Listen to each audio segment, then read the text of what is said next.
Langit alam Asura kembali berdenyut. Retakan demi retakan menggeliat bagaikan luka yang tidak pernah sembuh. Dari celahnya mengalir tinta merah kehitaman. Bukan darah, tapi sisa kehendak dunia yang ditulis ulang oleh makhluk yang tidak lagi mengikuti hukum penciptaan. Di tengah medan yang membara, Aris berlutut. Nafasnya tertahan, tangan kanannya meraih udara kosong, mencari senjata yang sudah lama ia tidak panggil, gada Hanuman. Cahaya putih menyalakan langit sejenak. Dari langit yang terkoyak, muncul bayangan sebuah gada besar dengan motif ukiran awan dan guratan keras suci. Suara angin berhenti saat gagang gada itu menyentuh telapak tangan Aris. Aku tidak peduli dengan adanya hukum semesta. Aku percaya kepada keyakinan. Tanah di bawah Aris menyala, membentuk pola aksara Jawa kuno, simbol warisan leluhur. Aura gada itu membungkus tubuh Aris seperti baju baja besi, bercahaya penuh keagungan. Meskipun tubuhnya terluka, jiwa Aris terasa lebih tegak dari sebelumnya. Tori berdiri tidak jauh, tangannya terangkat ke langit. Kulha Nagasona! Suara itu berat, namun mengandung getaran harapan. Dari balik tubuhnya, dua kilatan membentuk pusaran angin naga, lalu muncul dua bilah kampak besar kembar, biru kehijauan dengan mata kampak melengkung seperti cakar naga. Tori menggenggam keduanya, tapi ketika ia mengayunkan sekali, tubuhnya mendadak limbung. Salah satu sisi kampak menyala penuh, tapi sisi satunya mulai meredup. Cahaya berkedip, lalu hampir padam. Apa ini? Ada yang salah, gumamnya. Suara naga samar terdengar dari dalam kampak. Tidak lantang, tidak lengkap, hanya setengah jiwa naga yang menyaut. Aku lupa bahwa setengah jiwanya telah hilang. Desah Tori, matanya menyipit. Dalam hatinya yang tahu, salah satu roh naga di dalam Kulha Nagasona pernah dikorbankan untuk menyegel alam Asura. Dan kini, kampak itu tidaklah seimbang. Tori mendongak, melihat Rajardos berdiri dengan angkuh. Meskipun ia tahu tampaknya tidak sempurna, Tori tetap mengangkatnya lebih tinggi. Ia menoleh ke arah Aris yang kini melayang pelan di udara dengan gada Hanuman bersinar penuh. Mas Aris, ayo kita coba sekali lagi.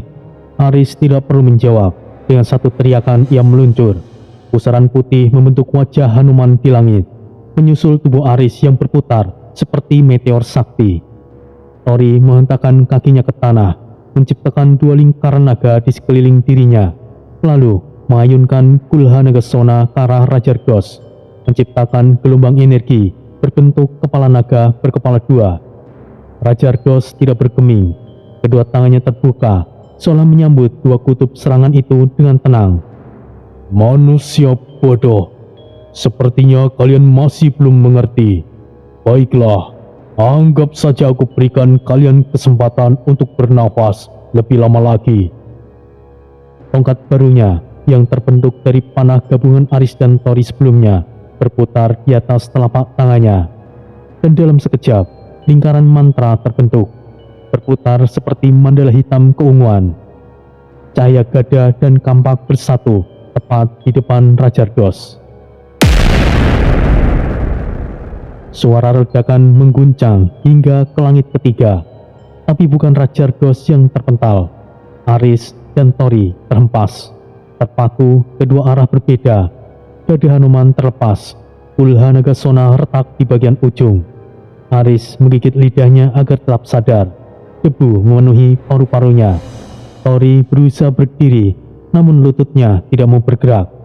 Rajardos melangkah ke depan. Lingkaran mantra di sekelilingnya membesar, mengubah medan spiritual di sekitarnya. Langit menjadi berat, gravitasi seperti menindih dengan 3 kali lipat beban. Udara menjadi keras dan seperti dinding. Cahaya menghindari kulit mereka, dan suara seolah lenyap.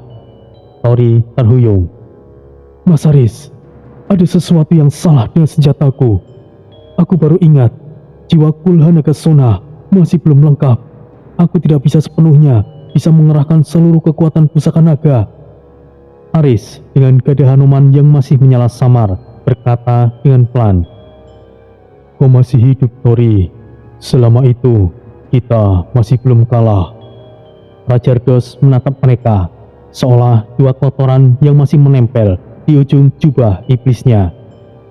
"Kalian sudah mengerahkan semua pusaka, semua harapan, dan semua keberuntungan kalian." Ia mengangkat tongkatnya lebih tinggi. "Namun, sekali lagi, kalian masih bertahan selama ini karena aku memang memberikan itu. Aku ingin melihat bagaimana kalian putus asa." Rajardos memancarkan garis lurus ke langit. Langit merespon dengan membelah diri, seolah siap menyambut kehendak pemilik tongkat itu sebagai hukum yang mutlak. Tapi dari dua arah berbeda, dua cahaya kembali berdiri. Aris menggenggam dada Hanuman meskipun tangannya berdarah. Tori menyatukan dua sisi retak Kulha Naga Sona, menekannya ke tanah dan menyerap sisi aura naga dari pertempuran di sekitarnya. Aris menatap lurus, nafasnya masih berat, namun matanya tidak gentar. "Hidupku bukanlah kau yang atur. Jika kau mampu membunuh kami, kau seharusnya tidak perlu bertele-tele.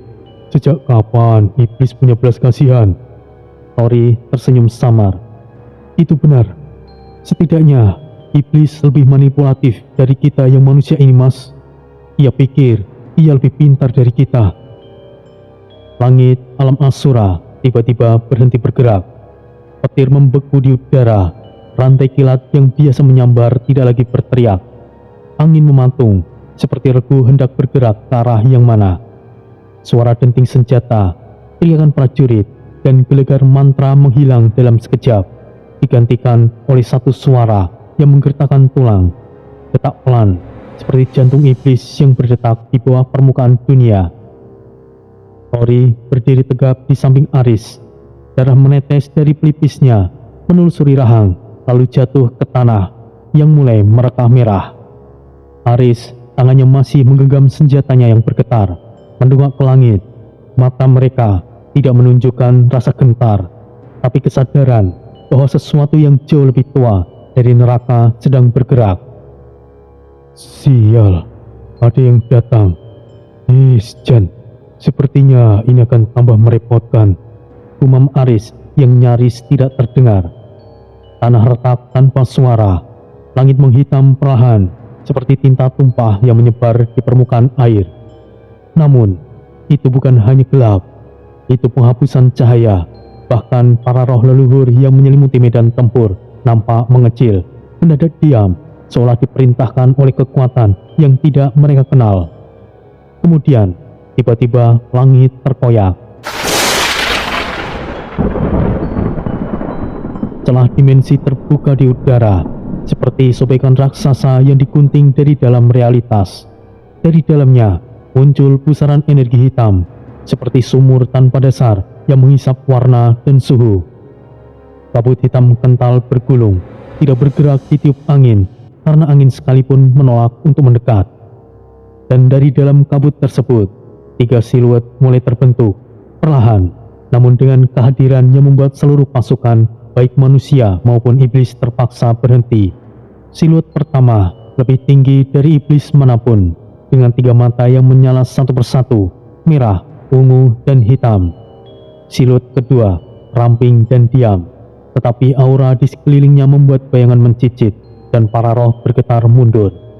Lalu siluet ketiga nampak seperti tumpukan jubah tengkorak, bergerak tanpa kaki, dengan mantra-mantra yang mengalir dari dirinya dalam bentuk uap hijau tua.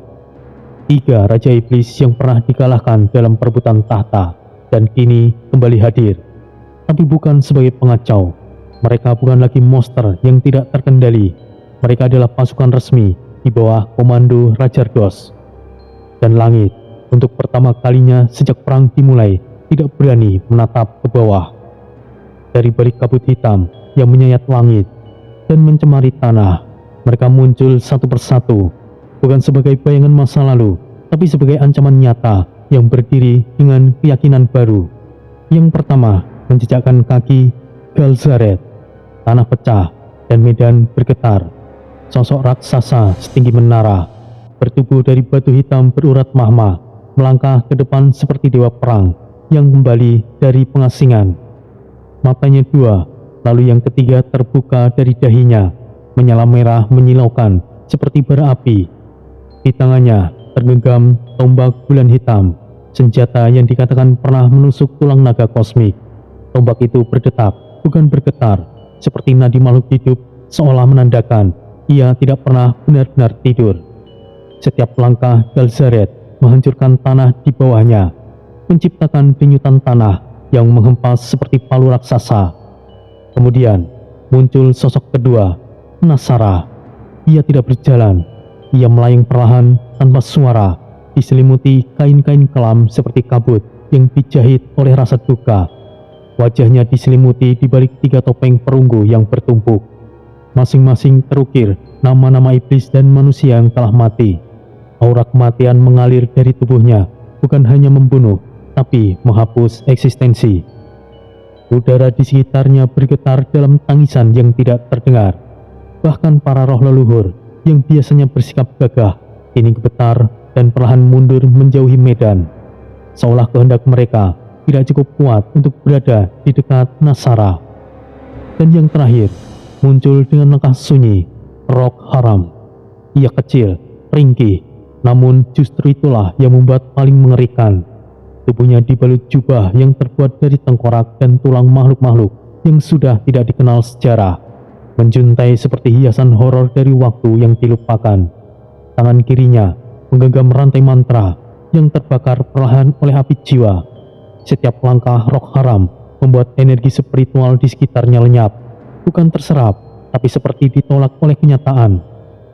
Ia tidak bicara, tapi kehadirannya menciptakan celah sunyi dalam semesta. Seolah semuanya yang hidup enggan untuk bernafas di dekatnya. Aris menatap mereka dari kejauhan. Nafasnya pelan, tapi matanya penuh ketegangan. Wira berdiri di sisi kanan Aris. Suaranya sangat pelan. Ini tidak mungkin. Mereka bukanlah sekedar iblis biasa, bukan sekedar jenderal iblis. Lebih dari itu, siapa lagi mereka? Jian, sial. Tori menggertakkan giginya. Mas Aris, mereka bertiga adalah para raja iblis penguasa alam Asura sebelum Rajardos. Sialan, Rajardos saja sudah sangat merepotkan jika ditambah dengan mereka. Angin kembali berhembus, tapi tidak membawa kesejukan, hanya pertanda bahwa 3 sosok itu tidak datang untuk bernegosiasi. Mereka datang untuk mengubur harapan. Di atas singgasana yang kini tidak lagi menyentuh tanah, melainkan melayang di atas pecahan batu raksasa, Rajardos kembali duduk tenang setelah puas mempermainkan Tori dan Aris. Seolah gempa, darah, dan kehancuran yang menyebar di seluruh medan hanyalah bisikan angin. Ia tidak berteriak, tidak mengancungkan senjata, tapi saat ia tertawa pelan, getaran suaranya menjalar hingga ke akar tulang semua makhluk yang mendengarnya. Tori masih berdiri di sisi Aris dan menyipitkan mata. Sekarang, apa yang harus kita lakukan, Mas Aris? Rajardos menundukkan kepala sedikit, lalu mengangkat tangannya perlahan, seolah menyapa para pejuang dari kejauhan, bukan sebagai lawan, tapi seperti seorang hakim yang hendak menjatuhkan putusan. Apa kalian pikir aku sungguh serius ingin menghadapi kalian? Apa kalian pikir menghadapiku adalah akhir? Dasar bodoh. Suaranya tenang, nyaris lembut, namun setiap kata seperti diucapkan langsung ke dalam pikiran para ksatria. Sekali lagi aku mengatakan, aku hanya memberikan kalian kesempatan untuk putus asa.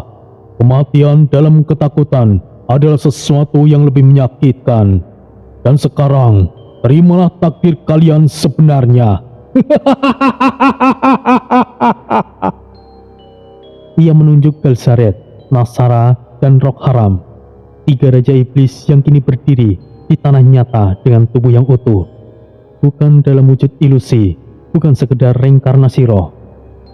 Ini Mereka telah kembali dalam bentuk yang lebih bersih, bebas dari ego, bebas dari kehendak, bebas dari kehinaan yang membuat mereka gagal. Mereka sekarang adalah kehendakku. Galzaret menundukkan kepala dengan kaku. Nasara mengandahkan tangan seperti menampung kematian yang turun dari langit. Roh Haram hanya berdiri diam, tapi udara di sekitarnya mulai melengkung. Sial, bahkan Raja Ardos tidak mengizinkan para Raja Iblis itu mati. Dan sekarang mereka telah menjadi bonekanya, gumam Tori. Di bawah bayangan tiga sosok itu, barisan para ksatria menegang. Wira mencengkeram tombak Siliwangi dengan erat. Langkahnya maju sedikit, tapi bahunya mulai gemetar. Mahesa Nabrang menarik nafas, lalu meletakkan pedang bayangannya di depan dada. Aura mereka, ini bukanlah aura biasa. Ini adalah tekanan dimensi. Kayu Sagara menoleh ke atas. Langit nampak lebih dekat dari biasanya. Langitnya menekan, seolah kita bertarung di dalam paru-paru iblis. Putra Sidan menggertakkan giginya. Tubuhnya mulai berubah setengah wujud leaknya. Ratna Dewi berdiri di tengah-tengah mereka semua. Kedua tangannya bersatu. Manik-manik doa bergoyang pelan. Dan di belakangnya, para roh leluhur yang biasanya terang ini nampak samar, seperti enggan berada di dekat energi tersebut. Bloody menggertakkan tombaknya. Angka di dahinya mulai berubah. Pelan, tapi masih belum final. Red Baron memuntahkan darah dari mulut, tapi ia tetap tertawa dengan kecil. Yang ini bukan lagi pertarungan. Ini sepertinya hukuman.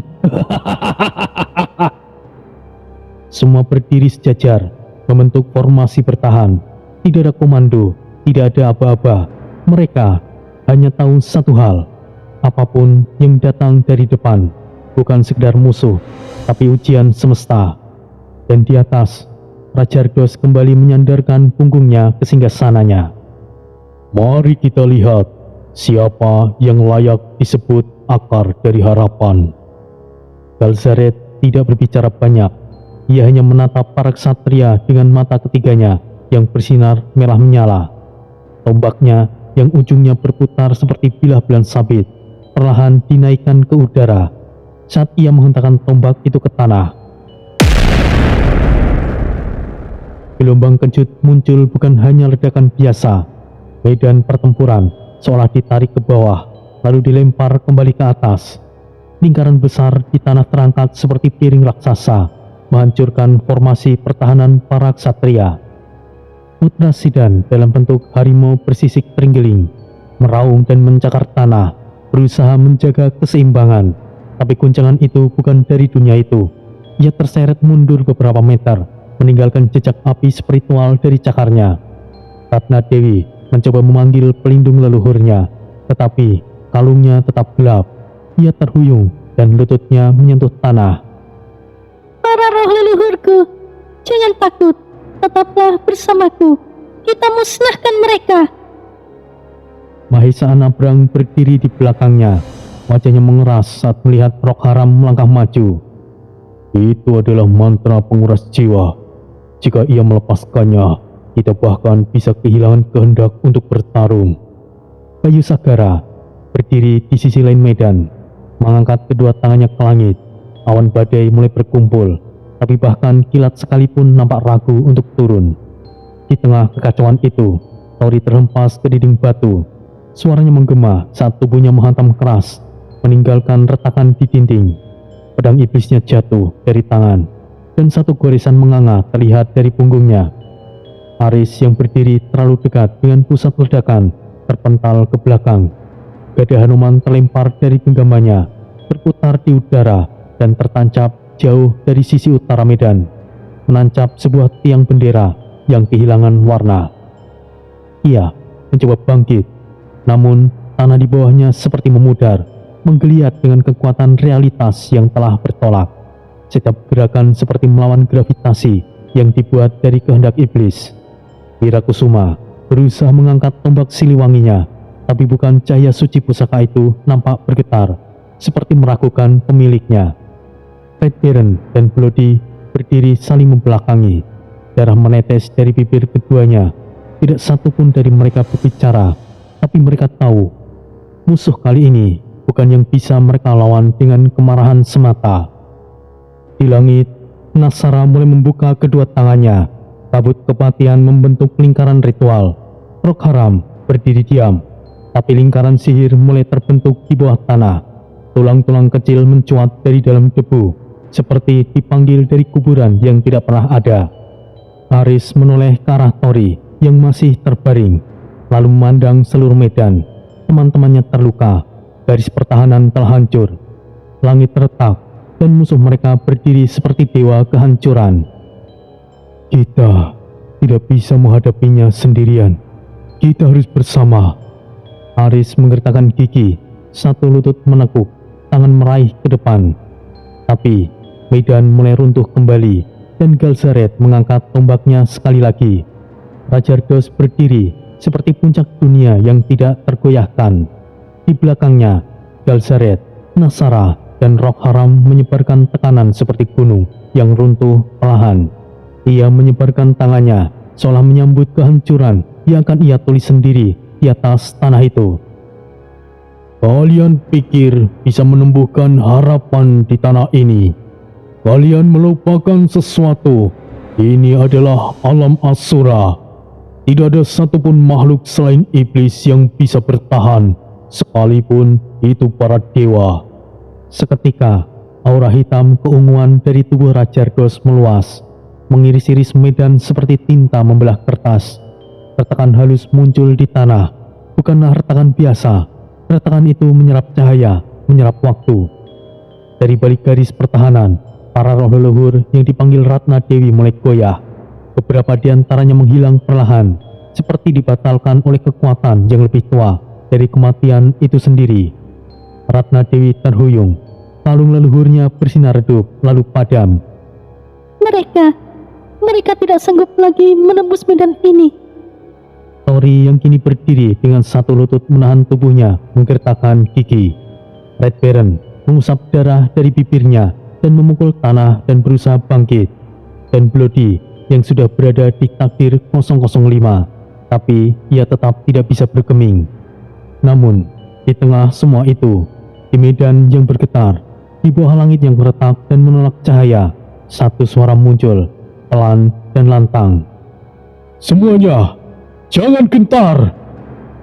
Suara Aris menggelegar, tubuhnya masih gemetar, luka di pelipis belum berhenti mengalirkan darah, namun tangannya terangkat dan menunjukkan ke depan. Jangan biarkan ketakutan menjadi kelemahan kita. Kita manusia memiliki sugesti yang kuat. Jika kita yakin bisa, maka kita akan bisa. Itulah kekuatan sugesti manusia yang tidak bisa dipatahkan. Aris menarik nafas dalam-dalam. Cahaya dari dadanya, auranya mulai kembali bersinar. Kita bukanlah sekedar manusia. Kita adalah Satria Nusantara. Kita adalah dinding terakhir dan garda terdepan umat manusia. Untuk sesaat, langit yang semula bergemuruh terdiam. Wirakusuma yang sebelumnya tertunduk, mengangkat tombak Siliwangi dan berdiri penuh. Mahesa Anabrang menyarungkan pedang bayangan, lalu menyalakannya kembali. Dua dimensi kembali mengunci. Bayu Sagara memutar trisulanya, dan dari pusaran air yang tersisa muncul gelombang pelindung. Putra Sidang meraung dengan keras, berdiri di sisi Aris dengan tubuh harimau bersisiknya, membentuk perisai pertama. Red Baron menyalakan kembali api leak di dadanya. Bloody menggenggam tombaknya, dan angka takdirnya mulai berdenyut. Dan di sisi lain, Tori berdiri dengan perlahan, menggenggam kembali pusakanya yang tergores. Wajahnya tenang, namun matanya menyala lebih terang. Barisan mereka kini tidak lagi terlihat seperti pasukan yang terpencar, tapi seperti satu kesatuan yang tahu mereka mungkin kalah, tapi tidak akan runtuh dengan diam. Rajardos mengerutkan alis. Kalian masih memilih berdiri. Bagus, bagus. Bukan karena kami lebih kuat, Rajardos, tapi karena kami bukanlah sekedar manusia. kami akan melampaui kehendak manusia. Langit kembali berdenyut, dan dari medan itu mereka bersiap bukan hanya untuk melawan, tapi untuk menghentikan sejarah terulang. Medan pertempuran ini tidak lagi hanya sebuah lokasi, tapi tubuh semesta yang terluka. Setiap retakan tanah seolah membuka kenangan peperangan ribuan tahun, dan dari dalamnya keluar uap darah, serpihan mantra, dan sisa jeritan yang bahkan waktu enggan menyimpan. Dan langit masih belum sepenuhnya pulih. Sobekan dimensi masih menganga di atas, membentuk pola seperti urat kosmik yang baru saja dipaksa untuk robek. Di ujung timur medan, Aris berdiri, tubuhnya dibalut debu dan darah, tapi gada Hanuman masih bersinar. Nyalanya pelan, tidak liar, seperti nafas yang ditahan sebelum teriakan. Di sisi kirinya, Tori berdiri setara, sisik naganya mulai meredup di beberapa bagian. Retakan samar melintasi bahu hingga lengan kanan, tapi matanya belum padam. Satu persatu, para ksatria lain berkumpul, bagaikan fragmen cahaya yang saling menemukan pusat gravitasinya. Wira memutar tombak Siliwangi dengan pelan, dan dari ujungnya muncul gurat-gurat cahaya yang mengikuti garis tulang bumi. Mahesa Anabrang dengan wajah penuh noda menyeka pedang bayangannya ke tanah yang retak, membiarkannya menyerap sebagian dari kekacauan untuk menjadikan kekuatan. Bayu Sagara duduk bersila sejenak, mengangkat kedua tangan, dan uap laut muncul dari celah dimensi, bukan dari langit, tapi jauh dari kedalaman samudera. Putra Sidan dalam bentuk harimau bersisik terenggiling, berdiri rendah. Dari sela-sela sisiknya muncul denyut energi hijau biru yang menyatu dengan getaran tanah. Nafasnya menghembus seperti nafas bumi, dan Ratna Dewi berdiri tenang. Kalung leluhurnya kini menyala kembali, tongkat sihirnya memantul. Tapi yang lebih menggetarkan adalah kehadiran 5 sosok roh di belakangnya, masing-masing membawa simbol elemen dan garis darah. Leluhur telah menerima tantangan itu, dan mereka ikut serta. Red Baron berdiri dengan separuh wajah penuh luka bakar, darah menetes dari dagunya, tapi senyumannya justru mengembang gila dan suci. Melody hanya berdiri diam, tapi angka di dahinya terus berubah. Setiap pergantian angka membuat gelombang tekanan di udara, seolah waktu sedang menyusun kembali uratan takdir. Tori memecah keheningan, suaranya tidak keras, tapi cukup untuk menggema di setiap dada. Kita tahu siapa yang akan kita hadapi, dan kita tahu apa yang harus kita pertaruhkan. Tidak ada yang menjawab. Pandangan mereka sudah saling menjawab lebih dari cukup. Formasi mulai dibentuk, 2 garis lengkung seperti rahang naga dan mulut dewa, dengan Aris dan Tori di tengah sebagai sumbu utama, Ratna dan Bayu di barisan belakang, Wira dan Mahesa di sisi kiri dan kanan, Red Baron dan Bloody berdiri sebagai garda bebas. Di atas langit, kilatan cahaya mulai membentuk garis.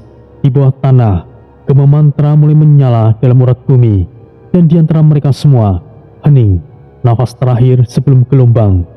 Langkah formasi masih belum sepenuhnya terbentuk. Baru saja Tori dan Aris hendak memberikan aba-aba, dan pergerakan awal dimulai. Langit di atas mereka seolah meledak. Retakan dimensi terbuka seperti luka di dada langit, menganga dengan raungan kehitaman yang menyedot cahaya di sekitarnya. Dan dari dalamnya turunlah Gal Zaret. Ia jatuh seperti bintang kematian yang dilemparkan dari tahta neraka itu sendiri. Tubuhnya seperti lapisan logam dan daging iblis yang menyatu. Di tangan kanannya, tombak bulan hitam berputar dalam lingkaran penuh tenaga. Matanya bertiga menyala merah, menatap langsung ke tengah formasi para ksatria. Ketika ia melangkah ke tanah, kemudian langsung menghantam. Dunia bergetar, bukan hanya tanah. Realitas itu sendiri seperti melengkung, seolah planet itu kehilangan pusat gravitasinya. Gelombang kejut yang tercipta menyapu keluar dari tsunami seperti batu dan api. Tanah merekah, meledak dalam urat merah menyala. "Semuanya, awas!" teriak Aris, tapi semua itu telah terlambat. Putra Sidan terpental jauh ke timur. Tubuh harimaunya menghantam batu runcing dan menciptakan kawah kecil saat tubuhnya menggelinding turun. Bayu Sagara terbanting ke parit api yang tiba-tiba muncul di sisi barat. Suara air mendesis seperti darah dewa terbakar. Bayu Sagara berteriak, tapi cepat menutup tubuhnya dengan pusaran angin pelindung. Mahesa Anabrang mencoba membentangkan bayangan sebagai perisai, tapi getaran gelombang Galzaret mematahkan strukturnya. Ia terhempas mundur, berguling di antara puing dan kabut sihir. Red Baron terlempar melewati dinding reruntuhan kuil lama dan tertimbun sebagai bagian bangunan. Tangan kirinya berlumuran darah, tapi mata merahnya masih menyala di bawah puing. Tori yang berdiri paling dekat dengan pusat dampak berusaha menahan diri dengan menancapkan pedangnya ke tanah, tapi getaran dimensi menolak keberadaannya. Dia jatuh berlutut, tangan kirinya retak, dan pedang Dewa Iblis tergores.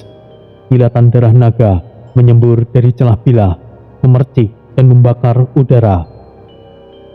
Aris terhantam paling telak, tubuhnya terlempar seperti boneka kayu. Gada Hanuman terlepas dari genggamannya dan meluncur jauh, menciptakan dentuman maha keras saat menancap di ujung medan. Aris menghantam pilar batu, tubuhnya terhuyung, nyaris tidak sadarkan diri. Ketika debu mereda, satu sosok berdiri di tengah pusaran kehancuran. Galzaret. Tubuhnya menjulang seperti dewa perang. Di sekelilingnya tanah terbelah. Aura gravitasi dari tubuhnya membuat udara menjadi lengket. Setiap nafas seperti menghirup besi cair.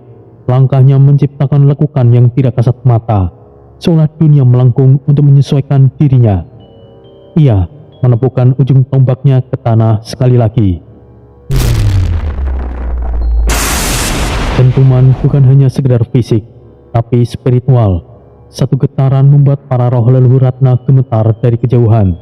Bayangan-bayangan mereka mulai memudar kembali ke alam mereka. Langit di atas medan perang kembali meredup, bukan karena malam, tapi karena kehendak. Di atas reruntuhan yang kini menjulang bagaikan altar kegelapan, Raja Ardos masih duduk di singgasananya, tidak berubah dari sebelumnya. Namun, auranya kini jauh lebih dalam dan menelan. Api ungu menyala terang di sekelilingnya, tidak membakar apapun, justru seperti menyerap terang dari udara, dari nafas, dari harapan. Ia menyilangkan kaki, sorot matanya seperti lubang hitam di kedalaman malam. Lalu, dengan satu suara santai, lembut, bahkan nyaris hangat, ia berbicara. Kalian berkumpul dan saling percaya, saling menggenggam keputusasaan, lalu menyebut harapan. Sungguh ironis. Setiap katanya bergema, bukan karena keras, tapi karena realitas mendengarnya lebih dalam daripada telinga. Raja Ardos mengangkat tangannya pelan dan menyentuh sisi kanan singgasananya, tempat di mana simbol hukum Asura terukir sejak ribuan tahun silam. Dari sentuhan itu, api menjilat udara dan menari membentuk bayangan para ksatria, bayangan Aris yang berdarah, Tori yang lututnya masih gemetar, Wira yang terengah, Mahesa yang terdiam, Putra yang masih bangkit dengan susah payah, Gayu yang masih berselimut kabut badai. Semuanya nampak dari jauh seperti siluet-siluet patah, bayangan dari sosok-sosok yang mencoba berdiri di tengah kehancuran. Raja Ardos menunjuk ke arah proyeksi itu. Putus asalah dan matilah dalam penderitaan yang tidak berujung. Nada bicaranya tetap datar, tapi tatapannya menusuk. Lalu ia menoleh perlahan ke arah tiga raja iblis terdahulu yang berdiri seperti gunung-gunung dosa. Nasara melangkah anggun di sisi kanan medan. Suara langkahnya tidak terdengar, tapi setiap gerakannya menurunkan suhu di udara. Aura kematian mulai menyebar pelan ke arah Putra dan Ratna. Tanaman-tanaman spiritual yang dulunya tumbuh dari doa para leluhur mulai menghitam. Roh penjaga Ratna memudar, terhisap rasa takut kuno yang dibawa oleh Nasara.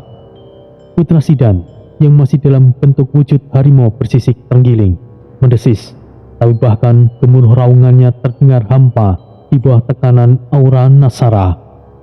Ratna menggenggam tongkat leluhurnya lebih erat, tapi dengan itu tangannya tetap gemetar. Sementara itu, Roh Haram tetap berdiri diam, hanya memutar jari telunjuknya ke kiri ke udara. Dan dari tanah, mantra-mantra kuno mulai muncul dalam cahaya kehijauan yang membusuk. Simbol-simbol kuno terangkat dari reruntuhan dan melayang perlahan, membentuk jaring energi yang menggerogoti ruang spiritual di sekitar Mahesa dan Bayu.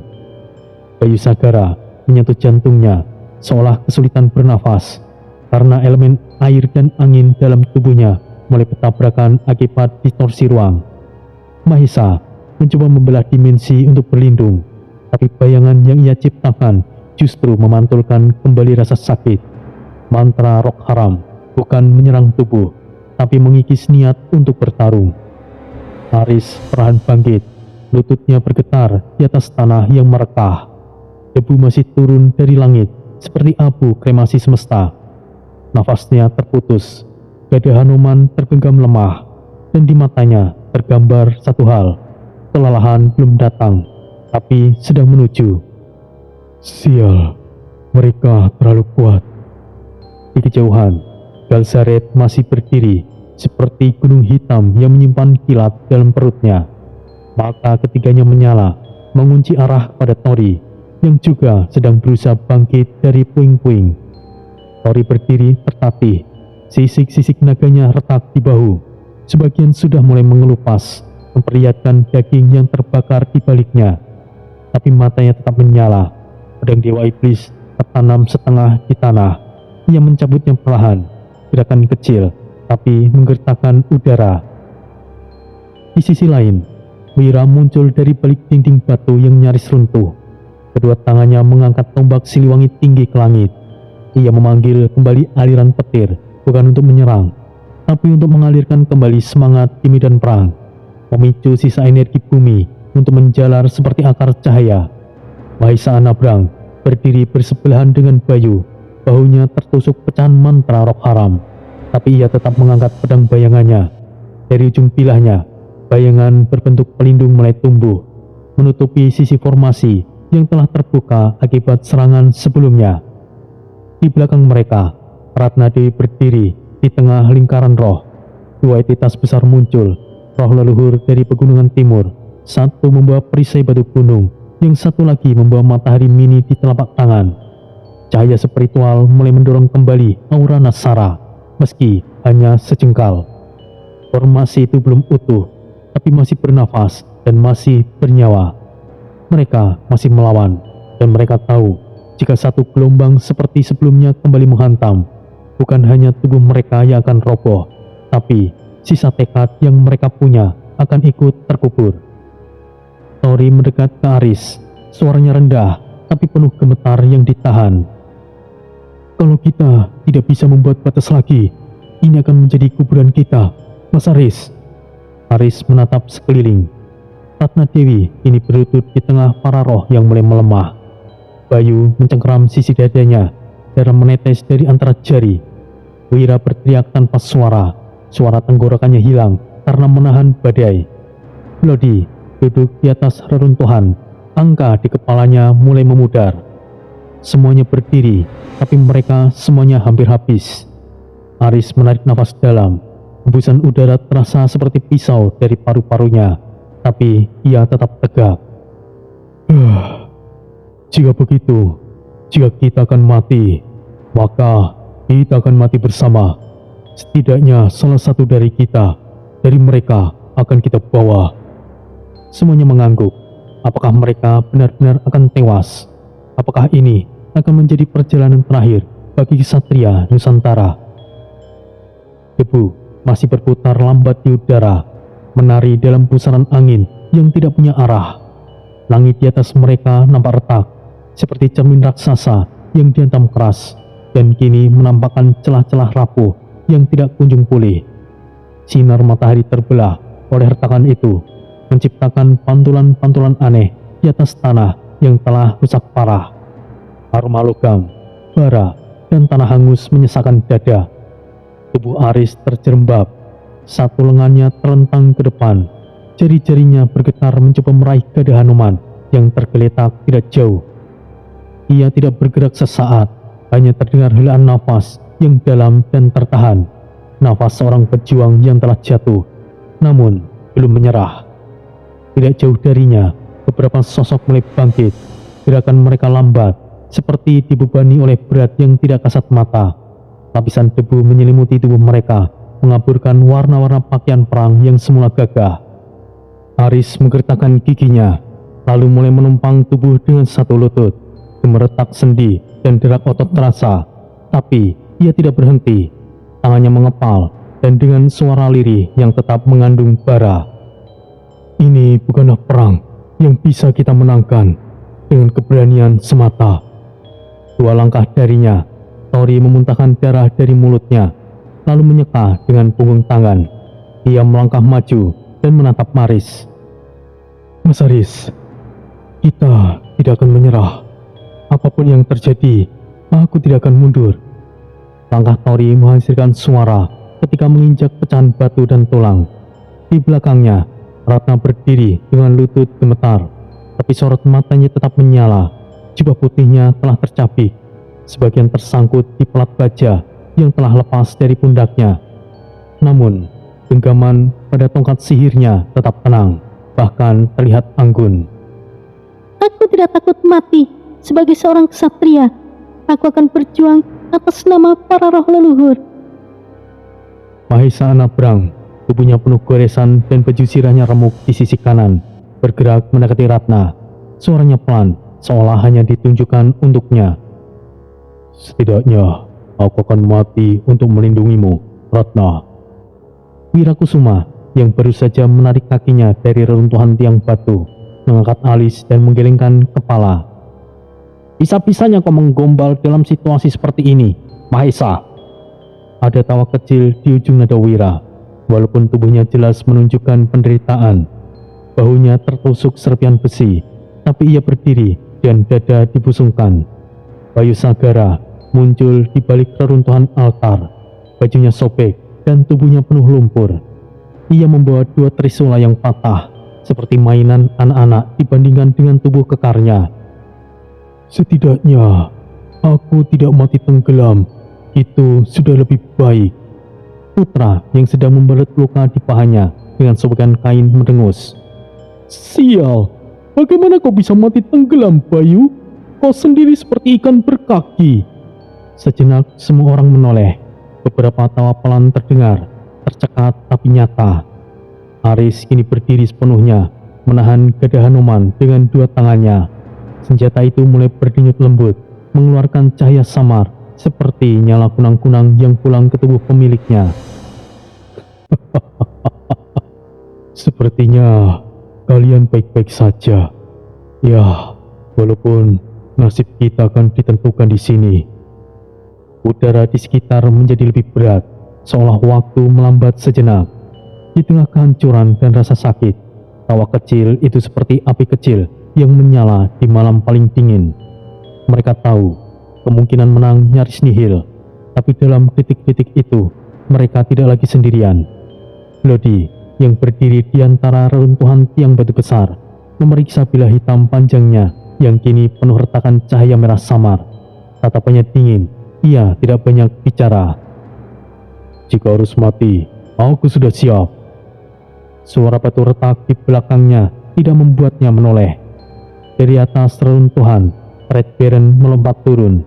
Satu sayap maniknya hancur total, dan pelindung dadanya terbakar di satu sisi.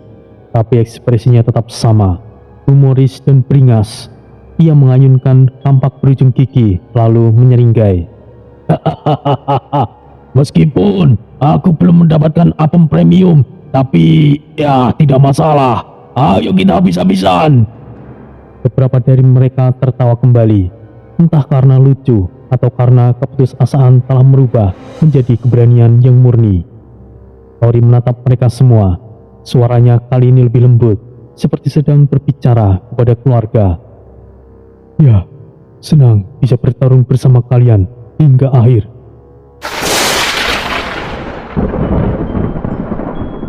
Suara guntur memecah langit, tapi tidak membuat mereka gentar, hanya membuat debu berterbangan sesekali.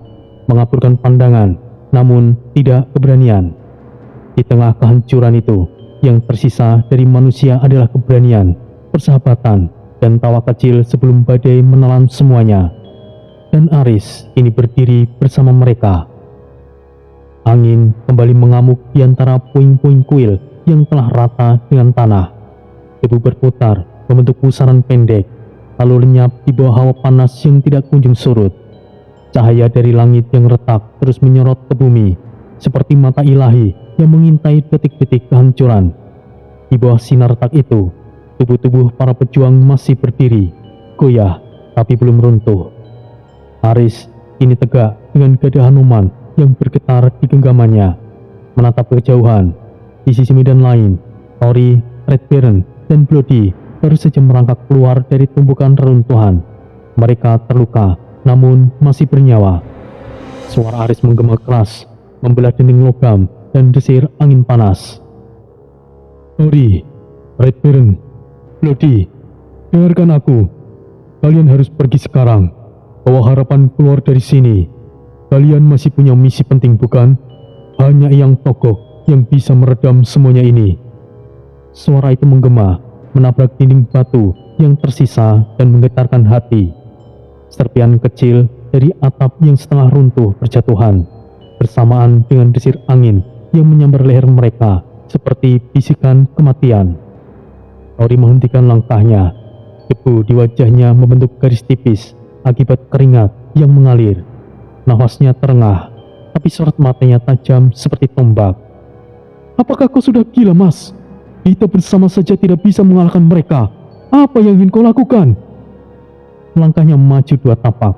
Batu di bawah kakinya retak, menyiratkan ketegangan yang menahan tubuhnya agar tidak langsung berlari ke arah Aris. Suaranya bukan sekedar kemarahan, tapi ketakutan. Ketakutan kehilangan satu-satunya sosok kakak dan juga salah satu keluarganya. Aris membalas tatapan itu, tidak dengan kemarahan, tapi dengan kepercayaan. Tori, harus ada yang selamat dari sini, dan itu adalah kau. Selesaikan misimu, Tori. Pernyataan itu membuat udara semakin berat, seakan waktu berhenti, dan medan perang berubah menjadi panggung terakhir dari keputusasaan. Putra Sidan yang berdiri tidak jauh dari Red Baron menatap adiknya dengan mata merah, bukan karena darah, tapi karena gejolak batin yang menindih di dadanya. Ayung, pergilah. Darah liat sejati ada padamu. Aku memang meragukanmu, tapi tidak bisa dipungkiri bahwa kau adalah keberadaan Pangiwo tertinggi. Suara putra tidak menggema, namun menghantam dada lebih keras dari raungan guntur. Hening menyelimuti antara mereka berdua. Red Baron mengepalkan tinjunya, rahangnya mengeras hingga berderak. Matanya tidak bisa berbohong. Di dalam dadanya ada badai. Ia ingin melawan, ia ingin tetap tinggal, ingin bertarung bersama, hingga titik darah penghabisan. Apa yang kau katakan, kakak? Aku tidak akan pergi begitu saja. Aku petarung, aku siap untuk mati. Tangannya terangkat, memegang ujung kampak yang telah hangus di sisi kiri. Tubuhnya yang penuh luka tetap tegak, dan senyum tipis muncul di bibirnya. Senyum yang hanya bisa dipakai ketika seseorang benar-benar tidak takut mati. Putra melangkah 1 tapak mendekat, lalu menahan bahu adiknya. Ada gemetar di tangannya, meskipun wajahnya berusaha tetap dingin. Tidak, Ayung. Kau masih punya jalan takdir. Pergilah bersama Tori. Tapi kakak. Tidak ada jawaban. Hanya genggaman putra yang menguat, lalu melepasnya perlahan. Di sisi lain, Ratna menatap Bloody dengan sorot mata yang tajam namun lembut. Angin meniup rambutnya yang sudah acak-acakan, dan bayangan baju sirahnya bergetar bersama debu. Dalam suara yang lirih, ia mengucapkan kata-kata yang membebani nafas. Bloody atau Narendra, Jiwadina maupun Rara pasti akan mengatakan hal yang sama seperti mereka. Pergilah, kau membawa niat dan semangat mereka. Dengan kau hidup, roh mereka akan tetap hidup bersamamu. Bloody tidak langsung menjawab. Sorot matanya tajam, seperti menyaring seluruh ucapan Ratna melalui perasaan yang rumit. Hanya satu kalimat yang terakhir keluar. Aku tahu. Tidak ada penolakan, tapi juga tidak ada penerimaan penuh, hanya pemahaman yang begitu pahit. Tori melangkah lebih dekat ke arah Aris. Ia berdiri hanya beberapa meter dari kakaknya. Langkahnya mantap, tapi sorot matanya penuh luka. Suaranya turun, tidak lagi meneriakkan, tapi seperti pisau yang mengiris pelan.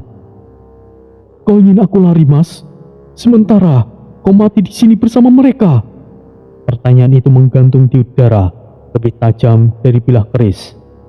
Aris pelan menoleh padanya. Angin mengibaskan jubah sobeknya dari belakang. Sorot matanya tidak berubah, bukan dingin, tapi tenang. Ia tahu apa yang harus dilakukan, meski hatinya pun bergetar. Kalau kami mati, itu bukanlah sia-sia, Tori. Tapi, jika kita semua mati, maka semuanya akan benar-benar berakhir. Tori terdiam, tidak bisa membalas, karena dalam hatinya ia tahu Aris benar. Jauh di kejauhan, dari atas reruntuhan menara suci yang telah menjadi abu, Prajardos menyilangkan tangan dan menyandarkan tubuhnya. Senyuman tipis muncul di wajahnya yang menyeringai. Matanya mengamati perdebatan mereka, lalu terdengar gelak tawa dengan pelan. Ini sangat menarik. Mereka memilih mati sambil tersenyum. Tapi tetap saja, itu tidak akan mengubah takdir. Angin kembali meraung. Debu tersapu dari tanah, mengungkapkan lebih banyak jenazah dan reruntuhan. Namun, di tengah semua itu, yang berdiri masih berdiri adalah semangat yang tidak bisa dipadamkan oleh kehancuran. Cinta seorang kakak kepada adik, percayaan pimpinan kepada rekan, dan pengorbanan yang tidak meminta balasan. Tori, Red Baron, Bloody ini berdiri di persimpangan akhir, dan Aris telah memilih jalannya. Langit masih terbuka, seperti luka yang menolak untuk sembuh. Cahaya merah lembayung merembes turun dari celah-celah langit, menyorot tubuh dua saudara yang berdiri saling berhadapan di tengah medan yang telah menjadi makam bagi ratusan prajurit. Sisa-sisa api membara dari reruntuhan kuil menjilat yang patah, membuat bayangan mereka menari-nari di tanah berdebu. Tori mencengkeram tombaknya. Ujungnya bergetar, bukan karena angin, tapi karena tangan Tori sendiri. Wajahnya setengah tertutup oleh sisik naga yang muncul kala amarah menguasai tubuhnya. Warisan dari garis darah tua yang mengalir di dalamnya. Matanya berkaca-kaca, bukan karena kesedihan, tapi oleh letupan rasa kecewa dan marah yang telah menggunung. Kau selalu melakukan ini, Mas. Selalu mengambil keputusan sendiri. Suaranya menggema, mengguncang debu sekitar. Seketika, dunia seperti merapatkan telinga untuk mendengar perdebatan yang lebih dari sekedar pertengkaran. Itu adalah persimpangan dua takdir. Aris yang berdiri tegak dengan gada Hanuman masih terayun di samping kakinya, menatap adiknya dengan rahang mengeras. Ia tidak ingin marah, tapi api emosi itu juga menyala di dalam dadanya. Karena seseorang harus membuat keputusan, Tori, dan bukan kau. Aku adalah kakakmu. Sudah seharusnya aku yang mengambil keputusan. Dengarkan aku, Tori, sebelum semuanya terlambat. Petir menyambar reruntuhan di sisi kanan mereka, memecah sebuah arca batu raksasa yang telah miring sejak awal pertempuran. Pecahan kepala arca itu menghantam tanah dengan suara yang menggetarkan tanah di bawah kaki mereka. Tapi tidak satu pun dari mereka bergeming. Tori mengangkat tombaknya setengah jalan hanya untuk menurunkan kembali. Pandangannya berguncang, jelas ia ingin melawan. Ia ingin berdiri sejajar dengan kakaknya, tapi suaranya bergetar saat akhirnya ia bersuara. Jika aku pergi dan kau telah mati, maka aku tidak akan memaafkan diriku sendiri, Mas. Debu melayang melewati wajahnya, melekat di kulit yang basah oleh peluh dan darah.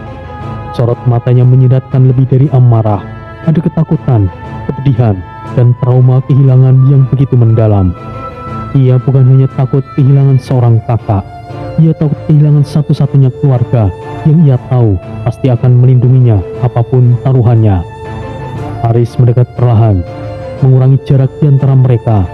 Tatapannya tidak lebih tajam, tidak lagi penuh tekanan. Suaranya kini lebih dalam, lebih pelan, namun tiap kata terasa seperti palu yang menghantam dada. Dan jika kita semuanya berakhir bersama, bukan hanya aku tidak bisa memaafkan diriku Tori, tapi juga lalai memenuhi perintah ayah. Jika kau hidup, kau masih punya kesempatan untuk mencari ayah, Tori. Badai Hanuman mengeluarkan dengungan lirih, seolah ikut menghakimi kata-kata Aris. Energi kecil mengalir dari senjata itu, menimbulkan riak di tanah dan mengusir debu di sekitaran kaki Aris. Kita hidup memang tidak seperti orang-orang kaya yang memiliki segala hal kemewahan. Asal kau tahu Tori, banyak hal yang harus kau ketahui tentang silsilah keluarga kita.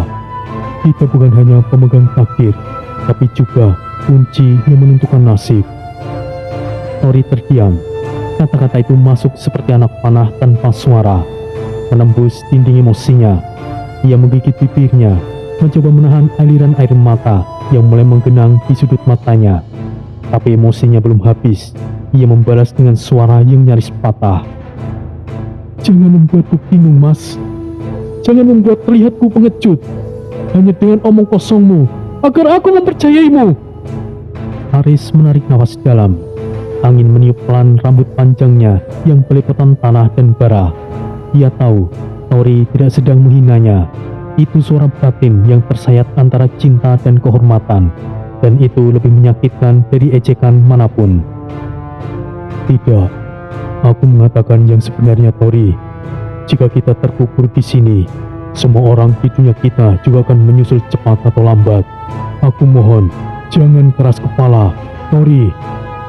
Kalimat itu diucapkan tidak seperti perintah seorang kakak, tapi sebagai harapan terakhir seorang saudara yang tidak ingin melihat adiknya mati hanya karena ingin tetap berada di sisinya. Suasana hening, hanya suara api menjilat kayu yang tersisa, dan angin mendesir menyapu bayangan mereka. Tori menunduk, jemarinya mengepal pada gagang tombak.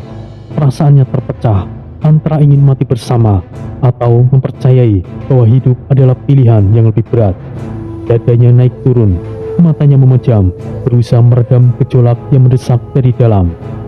Dari kejauhan, suara samar mulai bergema, tapi keduanya belum mendengar, karena saat itu dunia mereka hanya terdiri dari dua hati yang saling menghormati, tapi harus dipisahkan oleh takdir. Tori belum menjawab, tapi Aris tahu sebentar lagi ia akan, dan saat itu tiba, mereka berdua tidak akan pernah bertemu lagi. Apakah ini akan menjadi perpisahan mereka, bahwa hanya satu orang yang bisa ditakdirkan memilih jalan yang telah ditentukan, atau takdir mereka memang sedang dipermainkan?